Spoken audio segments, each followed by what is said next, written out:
for a long time, we've all had our churches closed, and they're ready to reopen.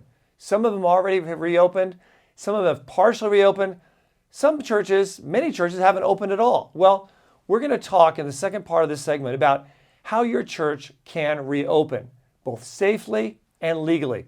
But the first part of the show, I want to get an update on what's taking place across the country with regards to our civil liberties, specifically with regards to churches being allowed to legally reopen. To talk with us about that, we have with us on the line Matt McReynolds, who is one of our attorneys who is in our Sacramento office in Northern California.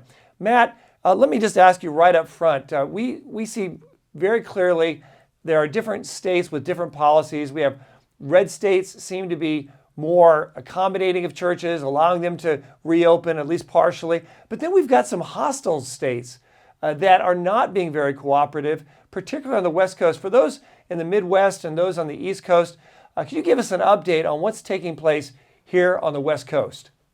Well, Brad, I'm happy to say I think we have a lot of good news actually coming out of the West Coast. You know, since you launched PJI more than 20 years ago, we have focused on the most hostile parts of the country, and we are starting to see a lot of reasons for optimism, even right here in California, in Washington State, in Oregon, the deep, deep blue territories.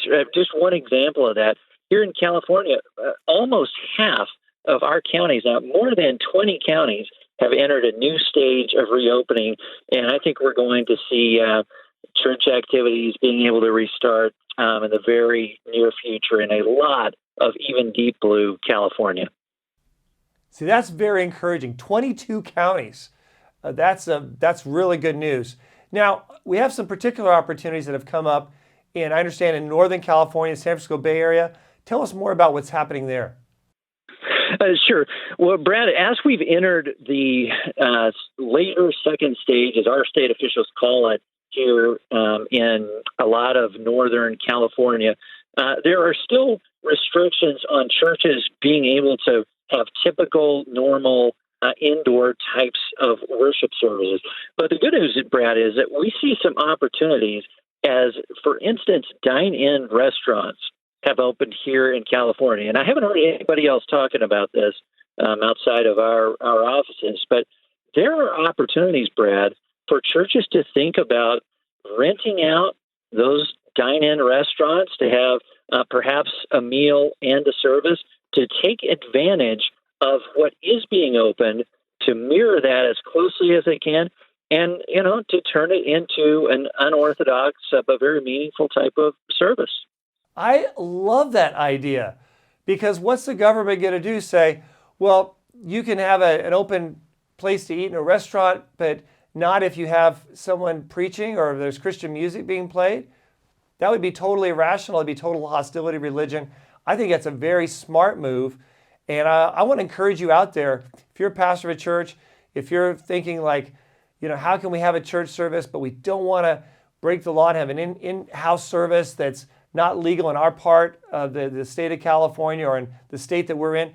If your state is one that is allowing for these kinds of restaurants to be opening, and even if you have 50% capacity, you're still able to use that with the permission of the restaurant, of course, to be able to have services. In fact, Matt, I'm willing to bet there's a lot of restaurants out there that don't even open until, say, 10 a.m., 11 a.m., or noon, perhaps. And even if they do open, they're probably elated to have the first hour already booked and scheduled to have people occupying while they're also ordering food possibly as well. So I think that's a fantastic opportunity moving forward. In fact, the church doesn't even necessarily have to order food. They could use the facility before the restaurant even opens, correct?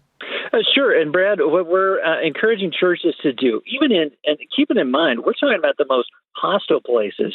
There are a lot of places where there's much more freedom all across the country, as you mentioned in the red states. This is in some of the most hostile territory in the country. There are still so many opportunities. I just encourage pastors to think about, all the obstacles we're facing right now, just as best they can to just see what opportunities there may actually be, even in the midst of these restrictions. Yeah, and I know we at Pacific Justice Institute have checklists on our website for people who want to do drive-in services, have outdoor services, indoor services. Of course, you need to look at what the law allows you to do, but these are really great protections, both in terms of the law as well as in terms of safety for your church and your congregations. We don't like to see it in the news where a pastor goes ahead, has a service, doesn't take the safety precautions, someone gets the virus, it spreads to people in their church, and then it's a bad sort of a mark on the reputation of the church, at least in that community. So we want to be responsible. We also want to be legal, but we also want to respond to the call of God to not forsake the fellowshipping together as believers. And that's what we at Pacific Justice Institute are trying to do, is to help you to be able to do that. And I think that's a great idea about the restaurants moving forward, especially even in those hostile areas that have been so intolerant in the past. What about states like Wisconsin, Michigan, even North Carolina? I understand there was a decision that came just yesterday out of a federal court in North Carolina. Give us an update on what's happening in some of these other states. Well, this is exciting too, Brad, because we're starting to see some more dominoes fall with these restrictions. Just to touch on those really quickly, the Wisconsin State Supreme Court has very recently struck down the statewide stay-at-home order there based on their state's constitutional limitations. There's a major challenge underway now in Michigan, where the state legislature is challenging their governor. And Brad, those efforts really mirror what we're doing in the state of Oregon with a major case underway right now. And we've just tried to be very strategic in how we've approached these lawsuits to give ourselves the best possible chance to create good precedent and not bad precedent. But so many exciting things are happening all across the country.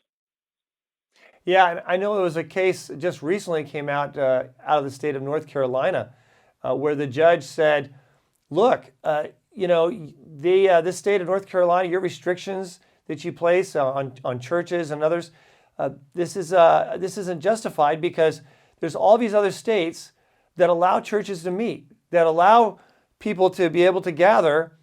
And the judge says, you, the state of North Carolina, you have the burden to show that these states that have more freedom and are allowing fundamental rights, First Amendment rights to be respected, are somehow more at risk, or there's a spike resulting from it. And you've given us no evidence to show that, because there is no evidence to that regard. Those states that are allowing things to open up are still progressing like the other states that are more hostile and more restrictive.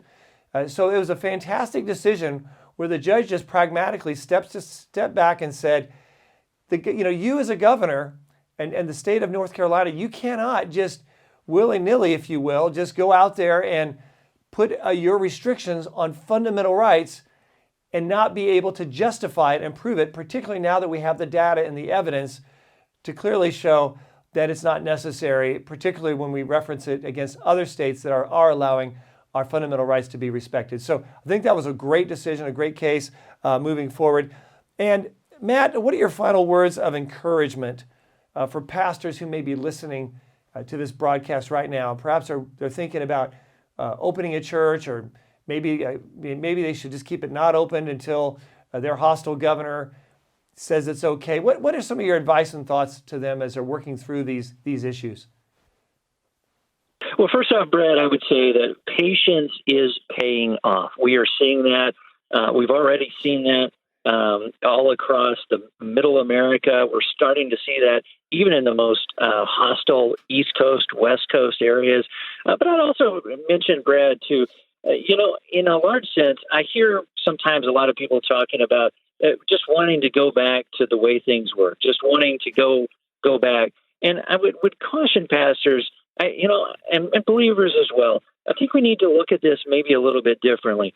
Things are going to be different going forward, and how church is done, perhaps much as our country changed permanently in some ways after 9/11. But that doesn't mean, that's not something that we have to just be sorrowful or regretful about. These are opportunities. We've never seen the amount of people tuning in to some of these online services that churches are seeing. There are opportunities everywhere if we'll just think a little bit outside the box going forward and just be willing to adapt and change as needed to reach the unreached. Yeah, I think you're totally correct on that. With change comes opportunities, and I see tremendous opportunities. We're going to talk about some of those opportunities in the second segment of this show. And as we move forward, I just want to encourage churches also and members of the church body to be supportive of your pastor. This can be a time of unity coming together, but it can also be a time of division when we're second guessing our pastor of our church or the church elders. We need to be praying for them. We need to be supportive of them wherever they are in deciding what they're going to do as a church in terms of meeting or ministering. We need to be supportive. We need to be encouraging. We need to be offering assistance to those who are in need of at the church and to meet the needs of the church. I know many churches right now, their tithing is way down, particularly those who have not had the ability to meet. So be prayerful for your church and your pastor, and also do not forget to support the work of the church that God has put you in to be a part of that church body so they can continue the work that they're doing, if not in person, then what they're doing online and via Zoom and other ways. So, Matt, thank you for those encouraging words. I see definitely a positive trend. And of course, if you're out there and you need assistance, or your church needs assistance, don't hesitate to contact us at Pacific Justice Institute. We're here to help.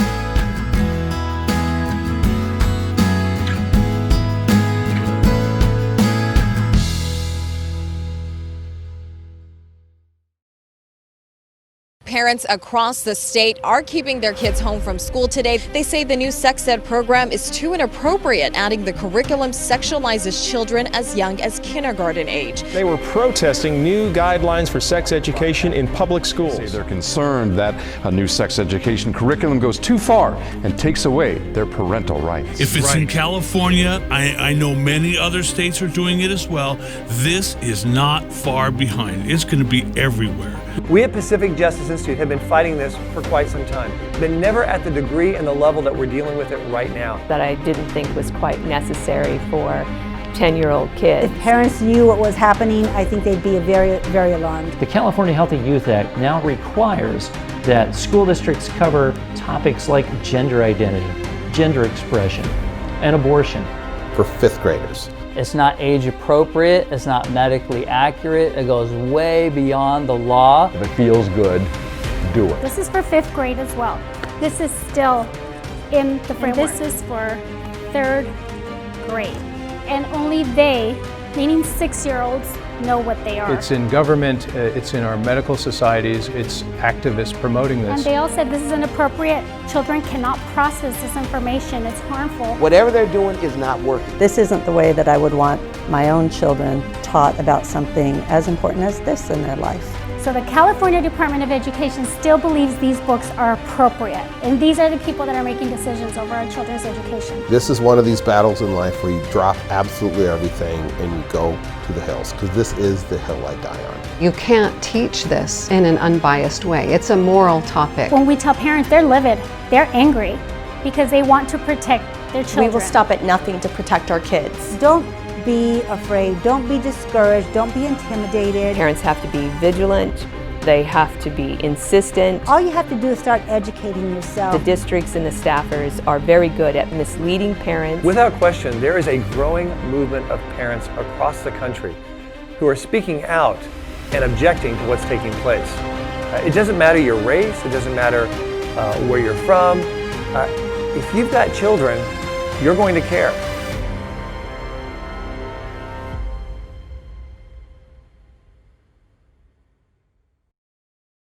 And folks, if you'd like to support the work of the Pacific Justice Institute, it's real easy to do. Just go to our website, pji.org, P for Pacific, J for Justice, I for Institute, .org, pji.org. And there you can have full access also to sign up for our Legal Insider newsletter. It's really informative, and it gives you specifics on what we need prayer for, what we need intercession for as we move forward and take on the challenges that lie ahead of us.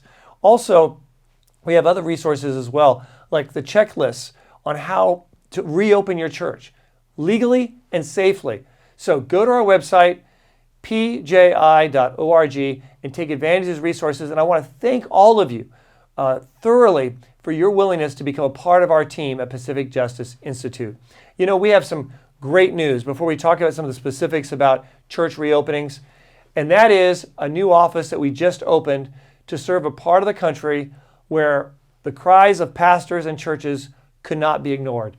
That area is New York. We're opening an office in New York City, White Plains, actually, which is a part of New York City, and we're going to be serving the state of New York and the state of New Jersey and others in that area where their religious freedoms, their parental rights are being infringed upon. We're really excited about the attorney we have there moving forward. People say, well, Brad, why'd you open that office? Is it because you just wanted to grow? I said, I don't have a grow mentality. We're not about growing. We're just about making sure everyone gets the help they need. And because of our radio broadcasts and because of the expansion there all across the East Coast and across the country, we're getting lots of requests from other parts of the country than just the West Coast. Many requests, in fact. So that's why this office is so important, to make sure that people get the help they need.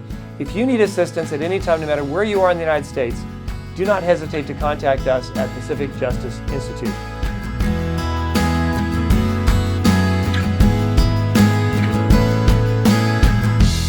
Now, let's talk about churches and some of the issues and some of the concerns that churches have been dealing with and trying to reopen. As I mentioned earlier, we have several checklists that can be really helpful for churches. Let's say a church wants to have a drive-in service. We have that available. It's on our website, and it goes through specifically how you can legally have a drive-in service. These are no-brainer kind of situations as far as the law is concerned. We've had some great case law on this. Governors have acquiesced on this in the state of Washington, in California, and even court decisions as well in Kentucky and other places. So this is a very safe way to have a service, is a drive-in service. What about an outdoor service? We have a checklist for that too, very specific checklist.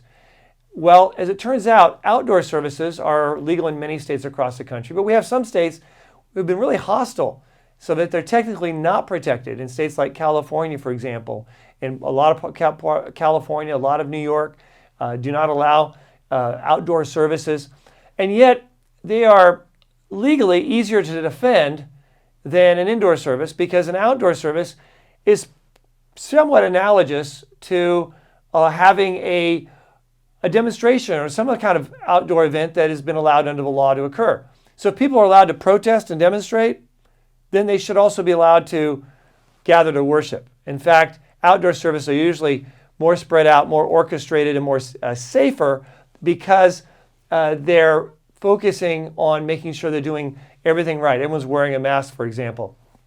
So outdoor services, you need to look at what is legal and what is enforceable, and also what is workable for your church. Let's say you have a community that, or a state specifically, where they say outdoor services are not legal. Well, take a look at the local community. That local mayor or the local city council or local county board of supervisors, they may have said, we're going to ignore the state. We think we're safe enough. We're going to allow outdoor services, or we're going to allow indoor services. That's a game changer, because you have legal authorization by that local governing body.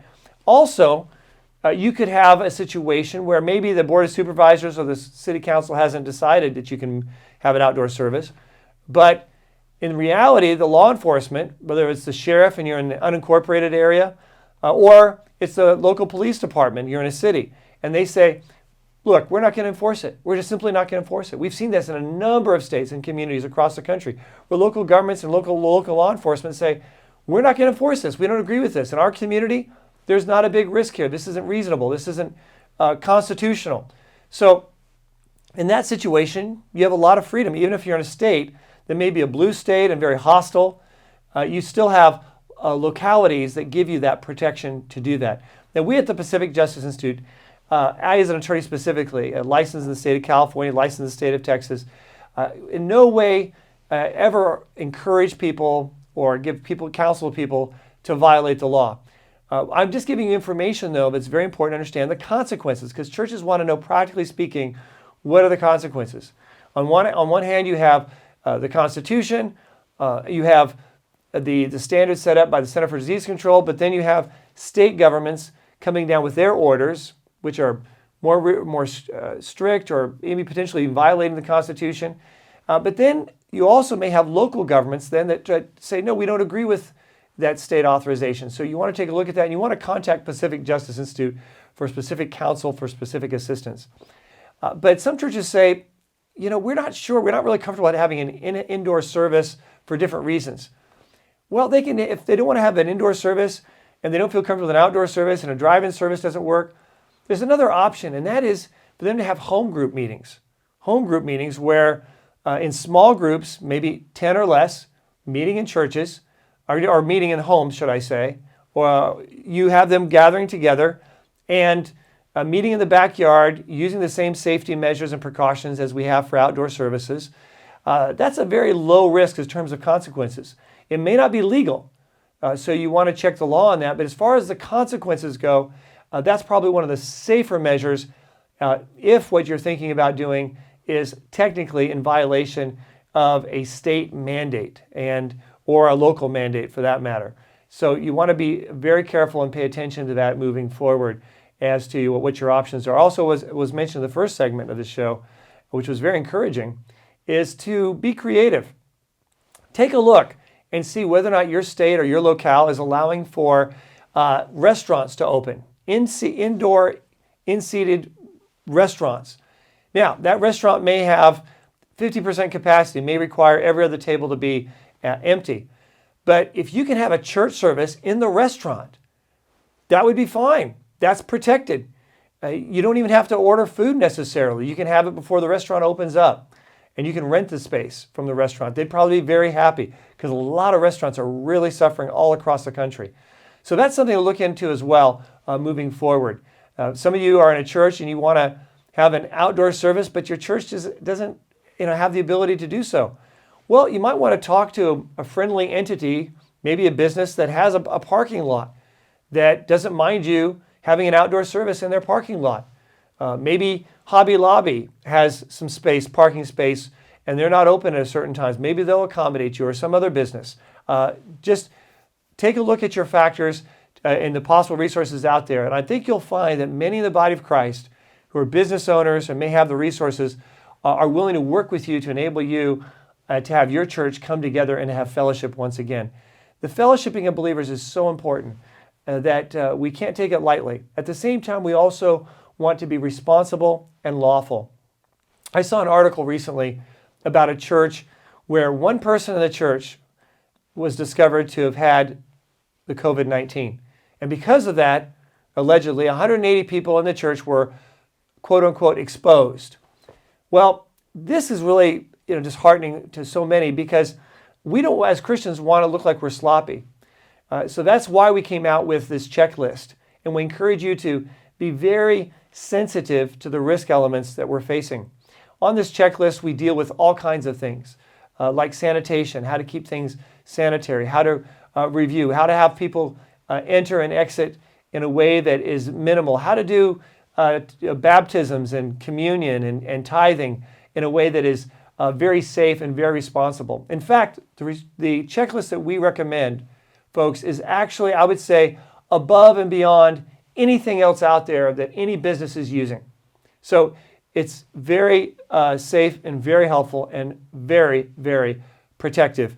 As we also move forward, I think it's important for churches to follow the call of God, more than any pressure from other churches of when to open or how to open. Seek the Lord's direction. There's different flanks here. Some are part of a strong flank that has total covering by local government or the state government, and they can move forward confidently and reopen. And those, by the way, should go first. Strategically, they should be the first to open. They help set the momentum for the next flank, where it's a somewhat friendly community. They're not likely going to have police barging in and shutting down their church. But at the same time, they want to have some cover. They want there to be some churches who've already opened up. And then you have those in really hostile areas. And those hostile areas need to look at all their factors, possibly meeting in restaurants, but also to maybe time their church openings at a different time. Whatever it may be, the key is to follow the call of God.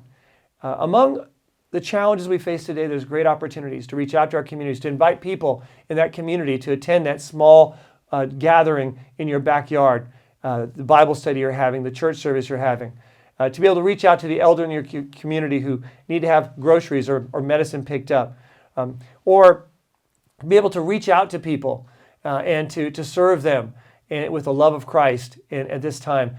Maybe have your church think about opening up a church homeschool co-op. So many people, one poll showed that 40% of parents polled, are seriously leaning towards homeschooling next year. 40%. If just a fraction of that happens, that'd be incredible. Well, churches can step up and actually have church homeschool co-ops to help meet those needs. So folks, there you have it. It's our God-given freedoms we're talking about. Now, let's choose to keep them. I'm Brad Dacus, President of the Pacific Justice Institute. Have a great weekend.